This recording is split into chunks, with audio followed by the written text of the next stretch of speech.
எல்லாருக்கும் வணக்கம். இது சேனக்கிழங்கு வடை எப்படி செய்யறதுன்னு பார்க்கலாம். இது ஃபஸ்ட்டு தோல் சீவி பீஸ் போட்டு வச்சுக்கணும். தண்ணியில் புளிச்ச தயிர் ஊற்றி இது மாதிரி பீஸ் பண்ணி போட்டு ஒரு 3/4 வேக்காடு வேக வச்சு எடுத்துக்கலாம். 1/4 கிலோ கிழங்குக்கு கடலைப்பருப்பு 100 கிராம், பொட்டுக்கடலை ஒரு 100 கிராம் போட்டு அப்படியே ஒரு 1/2 ஸ்பூன் சோம்பு, சின்ன பட்டை 1, வரமிளகா எல்லாத்தையும் 1-2 பொடிச்சு வச்சுக்கலாம். இப்படி கொஞ்சம் பருபருன்னு இருக்கணும். கடலைப்பருப்பு ஒரு 200 கிராம், கொஞ்சம் இஞ்சி பூண்டு சின்ன வெங்காயம் கொஞ்சம் போட்டு ஒன்றா அரைச்சிக்கலாம்.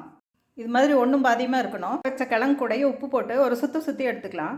கிழங்கு இப்படி அரைச்சிக்கணும்.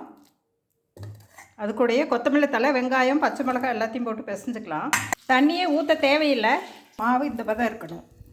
இது மாதிரி போட்டு அடுப்பை நல்லா சிம் பண்ணி வேக வச்சா மேலே நல்லா பொறுபொறுப்பாகவும் உள்ளே ரொம்ப சாஃப்டாகவும் இருக்கும். கொஞ்சம் இது மாதிரி செவக்க விட்டு எடுக்கணும்.